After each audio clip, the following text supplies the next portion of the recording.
प्यारे भाई और बहनों, महापुरुष जब भी धरती पर आते हैं वो बार बार बार हमें ही समझाते हैं कि हमें ज़िंदगी के मकसद को पाना है। ज़िंदगी का मकसद क्या है, ये बहुत सी बार इंसान की समझ में आता नहीं।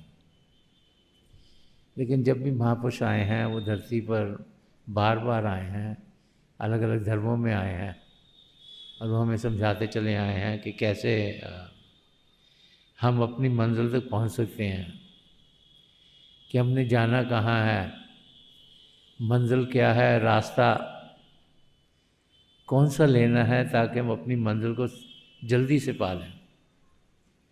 तो संत दर्शन सिंह जी महाराज ने बहुत कुछ रूहानियत के रास्ते के बारे में, इंसान की ज़िंदगी का मकसद क्या है उसके बारे में समझाया है। हम इंसान यही सोचते हैं कि हम सुखी रहें और सुख चैन हम बाहर की चीज़ों में ढूंढते रहते हैं। हम सोचते हैं कि धन दौलत ज़्यादा होगी तो हम ज़्यादा सुखी होंगे। धन दौलत से आराम तो बहुत इंसान को मिलता है, सदा का सुख मिलता है कि नहीं, ये इंसान की समझ में नहीं आता।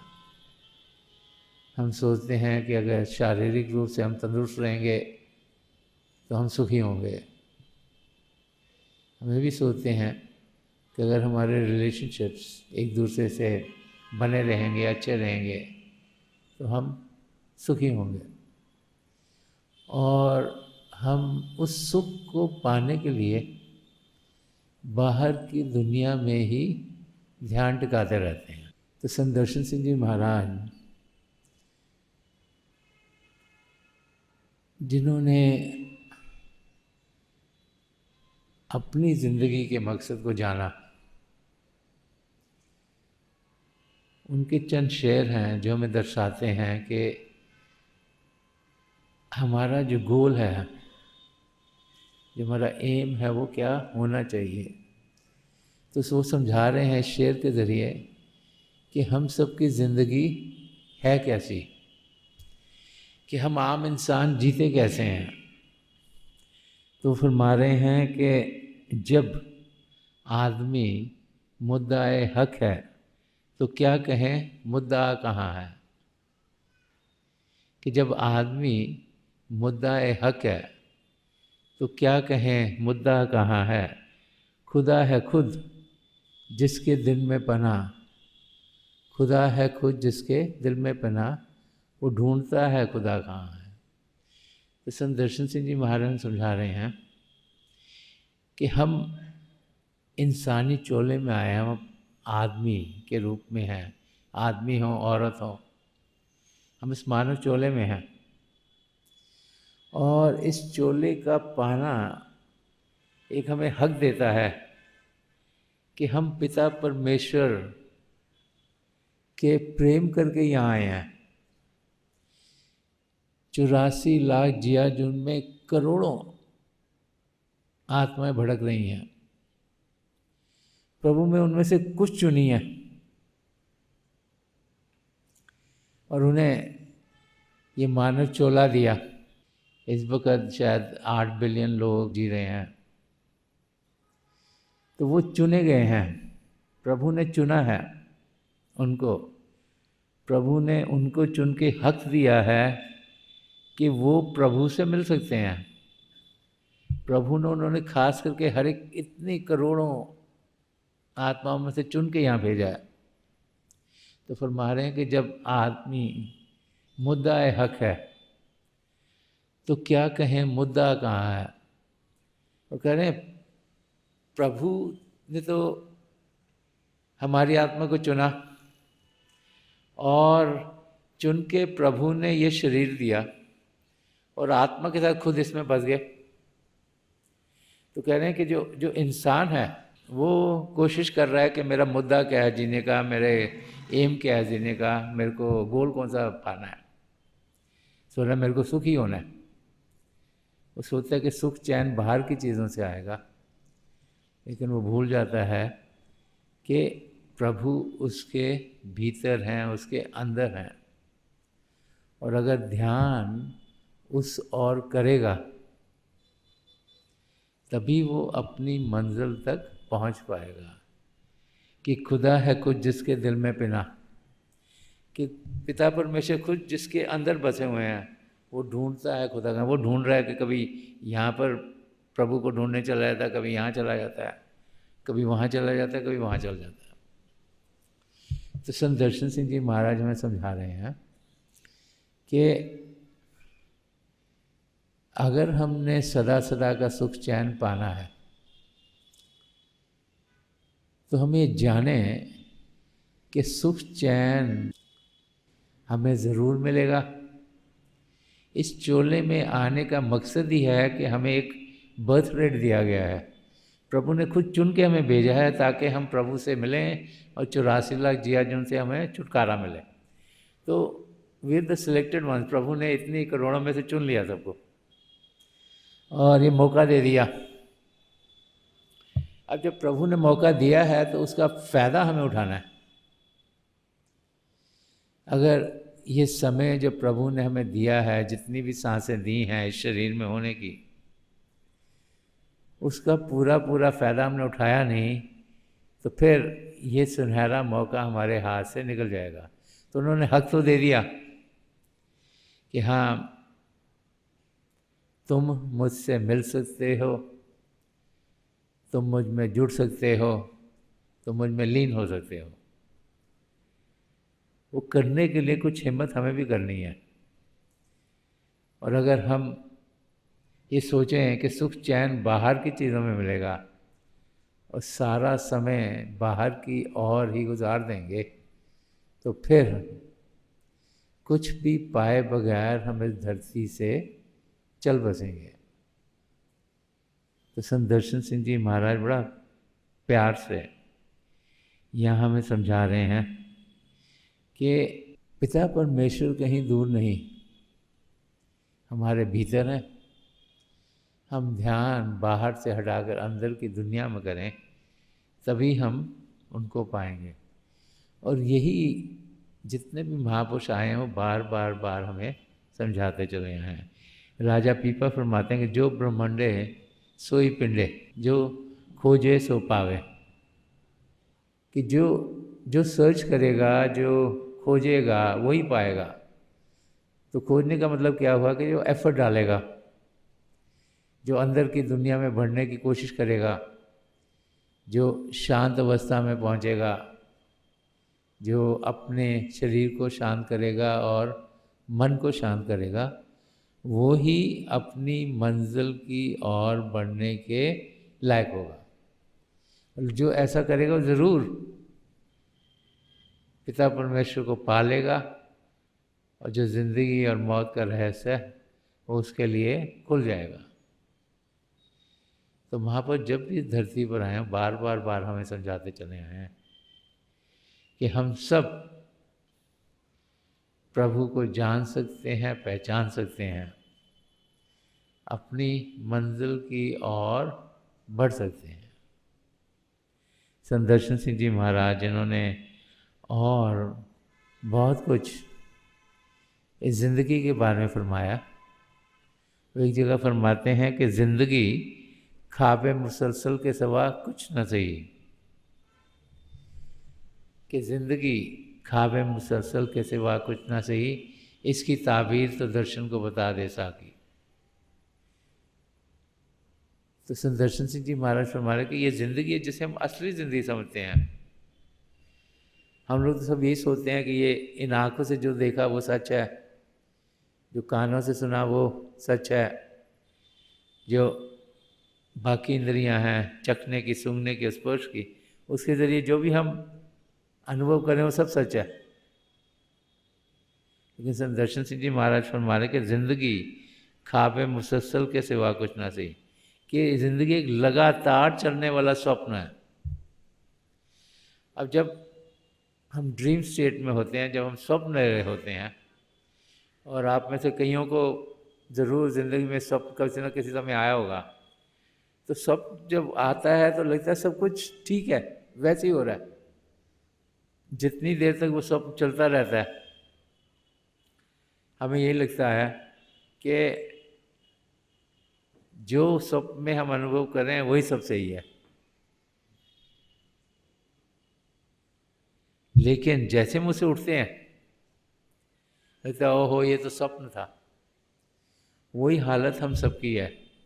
संदर्शन सिंह जी महाराज हमारे कि ये जिंदगी जिसको हम मन इंद्रियों के घाट पर जी रहे हैं, जिसको हम सोचते हैं ये असली जिंदगी है, ये असली नहीं, एक स्वप्न है।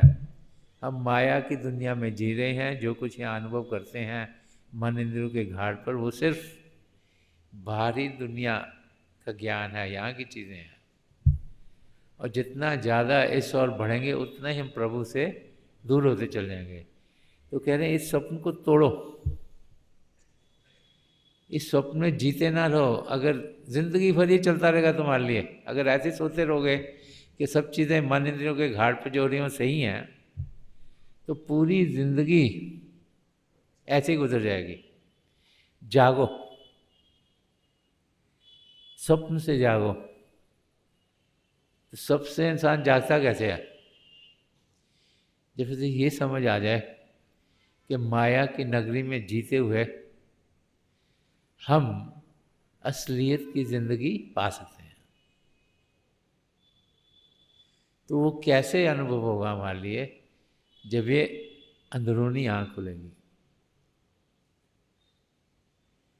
जब ये दसम दौर है, जब ये खुलेगा तो अंदर रोशनी रोशनी, ध्वनि ध्वनि, खूबसूरत नज़ारे और अंदर की दुनिया का ज्ञान हमें होना शुरू हो जाएगा। लेकिन उससे पहले उस स्वप्न को तोड़ना है। अगर यही सोचते रहे कि यही सही है, यही ठीक है, यहाँ पर ही कुछ करना है, यहाँ पर ही पाना है, सब कुछ यहाँ से मिलेगा, सुख चैन यहाँ से मिलेगा, तो सारी ज़िंदगी ऐसे ही गुजर जाएगी। जब तक उस स्वप्न को तोड़ेंगे नहीं, तब तक असलियत की हमें जानकारी होगी नहीं। तो असलियत की जानकारी देता कौन है? एक पूर्ण महापुरुष जब भी धरती पर आते हैं, वो यही चाहते हैं कि हम प्रभु को पाएं। उनका एक ही काम है कि जितने भी जीव हैं, जो भी मानव चोले में है, वो सब पिता परमेश्वर को पाए। और कहीं कहीं ऐसे महापुरुष जो कि कविता भी लिखते रहे हैं, जैसे संदर्शन सिंह जी महाराज थे, जिन्हें पोएट सेंट्स कहा गया है, और ऐसे और भी कई महापुरुष हैं जिन्होंने अपना मैसेज पोट्री के फॉर्म में दिया है। वो कहीं ना कहीं वो कौन थे, वो क्या थे, वो दर्शाए गए हैं। संदर्शन सिंह जी महाराज एक जगह लिखे हैं कि लौट आए हैं यार के दर से, वक्त ने जब हमें पुकारा है। तो समझा रहे हैं कि वो पिता परमेश्वर के अंग संग थे, उनकी आगोश में थे, उनके साथ थे। लेकिन प्रभु ने कहा कि बेटा तुम्हारी ज़रूरत है नीचे, कि समय ऐसा है कि आपकी ज़रूरत है, और नीचे भेज दिया। तो फरमा रहे हैं कि लौट आए हैं यार के दर से, वक्त ने जब हमें पुकारा है। कि जब जब नीड्स होती हैं, इसीलिए बार बार बार जब हम महापुरुषों के वचनों को पढ़ते हैं, हमें यही समझाते हैं कि हम सबको उभार देने के लिए, हम सबको प्रभु की ओर करने के लिए ही ऐसे महापुरुष इस धरती पर आते हैं। वो जानते हैं कि हमारे भीतर पिता परमेश्वर हैं, पर उन्हें ये भी मालूम है कि हमारा ध्यान बाहर की दुनिया में है। तो वो अपने प्रेम के ज़रिए, अपने जो उनका प्रेम पिता परमेश्वर के लिए है, उसके लिए हम सबके अंदर प्रभु के लिए प्रेम को जागृत करते हैं। वो हमको अपने से जोड़ने नहीं आते, वो हमको प्रभु से जोड़ने के लिए आते हैं। वो तो खुद प्रभु से जुड़े हुए हैं, उन्हें किसी के और जुड़ने की ज़रूरत नहीं। लेकिन हम शारीरिक रूप में हैं, वो शारीरिक रूप में हैं, तो उनके प्रेम के अनुभव हम कर पाते हैं और फिर उसके ज़रिए प्रभु के प्रेम का हमें कुछ न कुछ ग्लिम्स मिलना शुरू हो जाता है कि पिता परमेश्वर तो प्रेम से भरपूर हैं। और उनके प्रेम के रास्ते पर जब इंसान चलना शुरू कर देता है तो फिर वो अपनी मंजिल की ओर तेज़ी से बढ़ना शुरू कर देता है। तो संत दर्शन सिंह जी महाराज, जिनमें से आप भाई बहनों को कई मौके मिले मिलने के, पहली जो भाई बहन यहाँ दिल्ली में रहते हैं, उन्होंने बहुत समय यहाँ कृपाल आश्रम में गुजारा और हम सब जानते हैं कि वो हमसे कितना प्रेम करते थे। दिन का कोई भी समय हो, दोपहर की कड़ी धूप हो, रात के 2-3 बजे हों, हम जब भी उनके पास जाते थे, हम किसी भी तकलीफ़ में हो, तो उनकी प्यार भरी निगाह जब मिलती थी तो हमारे दुख दर्द सारे उड़ जाते थे। वो चाहते थे कि जो बच्चे हैं, जो नौजवान हैं, वो जितना जल्दी प्रभु की ओर बढ़ेंगे उतना ही बेहतर है। वो फरमाते थे कि जो बच्चे हैं एक एक कोरे कागज़ के माफक हैं, तो माँ बाप ही पेन से उस कोरे कागज़ पर उनकी ज़िंदगी में मदद करते हैं। वो चाहते थे कि हम माँ बाप अपने घर का एटमॉस्फेयर ऐसा करें जो कि रूहानियत से भरपूर हो, क्योंकि अगर हम रूहानियत की ओर बढ़ेंगे तो हमारे बच्चे भी ऑटोमेटिकली उधर बढ़ेंगे। बच्चे ज़्यादा सीखते हैं कि वो देखते हैं कि क्या हो रहा है, ना कि उनके माँ बाप क्या कह रहे हैं उनको, क्योंकि बच्चे पाक होते हैं, साफ़ होते हैं, जो उनके अंदर होता है वही उनके बाहर आता है।